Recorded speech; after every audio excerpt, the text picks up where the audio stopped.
Olá! Hoje a gente vai mergulhar na vida e nas ideias de uma das figuras mais polêmicas e influentes do século XX, Sigmund Freud. Vamos juntos embarcar na jornada dele para tentar desvendar os grandes mistérios da mente humana. Para começar, vamos pensar numa coisa. E se a nossa mente tivesse uma vida secreta? Uma vida própria? Pensa só. E se, muito além dos nossos pensamentos do dia a dia, existisse uma força, meio oculta, moldando tudo?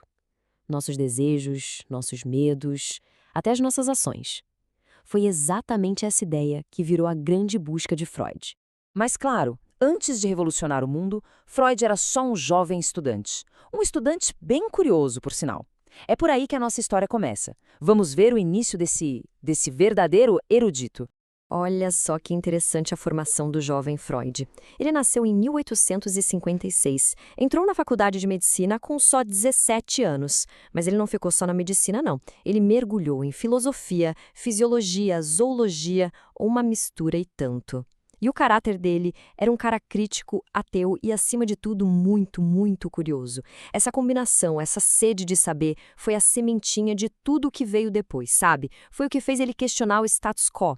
E aí vem o ponto de virada. Depois de se formar, lá em 1881, Freud olhou para o campo da psiquiatria da época e achou tudo muito raso. Ele sentiu que o conhecimento que existia era, para ser sincero, insignificante para entender de verdade a complexidade da mente humana. As ferramentas simplesmente não davam conta. E foi essa insatisfação que o empurrou para um caminho totalmente novo, em busca de respostas de verdade. E essa busca por respostas o levou direto para um dos maiores quebra-cabeças da medicina daquela época, a tal da histeria. Era uma condição que deixava os médicos completamente perdidos, intrigados. E foi justamente a histeria que se tornou o grande foco das primeiras investigações dele. A grande chance apareceu quando ele conseguiu uma bolsa para estudar em Paris. E lá, ele foi trabalhar com ninguém menos que o renomado psiquiatra Jean-Martin Charcot. O Charcot era um peixe grande. E ele usava uma técnica que era ao mesmo tempo muito controversa e fascinante: a hipnose. E o que Freud viu nos experimentos do Charcot foi algo de explodir a cabeça.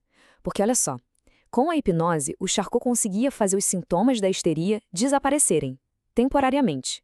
Mas o mais maluco é que ele também conseguia criar esses mesmos sintomas em pessoas saudáveis. E isso era um sinal claríssimo, né? A causa desses problemas não podia ser só física, tinha algo mais ali. Essa ideia foi, uau, revolucionária. Uma força além da consciência parecia estar no comando. Pensa bem, se os sintomas podiam ser ligados e desligados por uma simples sugestão sem que a pessoa tivesse consciência disso, então, o que estava no controle? Tinha que ser uma força mais profunda, uma coisa invisível que estava agindo por trás dos panos. Então, quando Freud voltou para Viena, ele não estava mais sozinho nessa empreitada. Ele se juntou a um outro médico, Joseph Breuer, que também estava quebrando a cabeça com o tratamento da histeria. E juntos, eles começaram a testar um método novo. Esse método ficou conhecido como o método catártico. A lógica era a seguinte: eles colocavam a paciente sob hipnose e incentivavam a lembrar de memórias traumáticas do passado, coisas que estavam bem escondidas. O caso mais famoso foi o da paciente Ana O. E o incrível é que quando ela conseguia falar sobre essas memórias, os sintomas físicos simplesmente sumiam. Foi ali que nasceu a base do que depois seria chamado de a cura pela fala. Só que tinha um porém, um grande porém na verdade. A melhora era temporária. Os sintomas acabavam voltando, e isso deixou Freud com uma pulga atrás da orelha. Se botar a memória traumática para fora não era a cura definitiva, então qual era a verdadeira raiz do problema? O que realmente estava causando todo aquele sofrimento? E foi essa pergunta fundamental que fez o Freud dar um passo além. Ele começou a abandonar a hipnose para criar algo completamente novo, algo dele.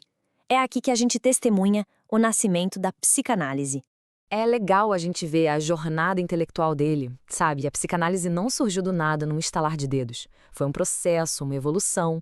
Ele começou adotando a hipnose, depois usou o método catártico com Breuer, aí mergulhou fundo na análise dos sonhos e só então, juntando todas essas peças, ele chegou na sua própria teoria, na sua própria ciência.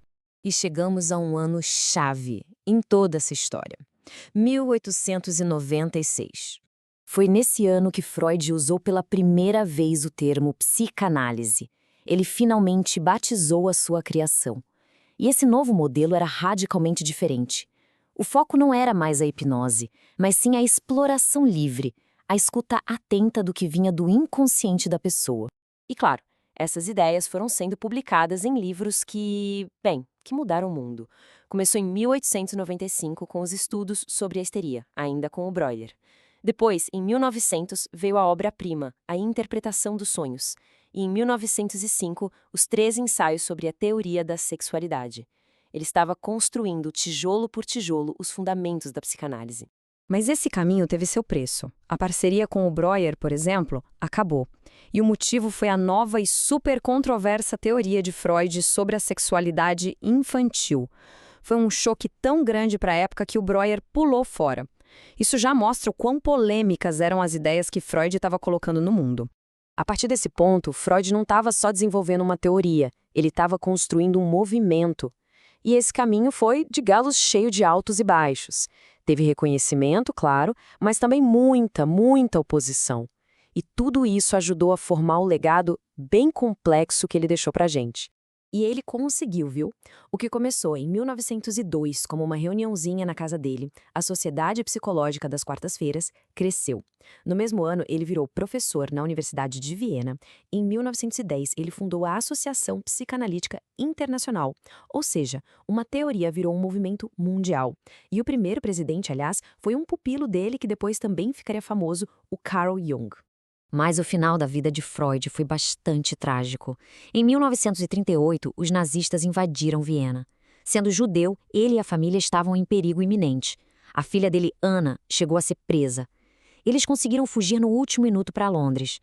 Mas ele já estava doente com câncer e foi em Londres que ele morreu, em 1939, aos 83 anos. Apesar de tudo, o legado que ele deixou é monumental. A grande contribuição dele, sem dúvida, foi essa ideia do inconsciente. A noção de que a gente não está totalmente no controle, de que existe uma parte imensa e poderosa da nossa mente operando nas sombras, guiando a nossa vida. Essa ideia sozinha mudou para sempre o jeito que o ser humano se enxerga. E isso tudo nos leva a uma última pergunta, né? A jornada de Freud abriu uma porta que estava trancada, a porta para o nosso mundo interior. Mas a questão que fica mais de um século depois é o quanto desse vasto mundo inconsciente a gente realmente já conseguiu descobrir.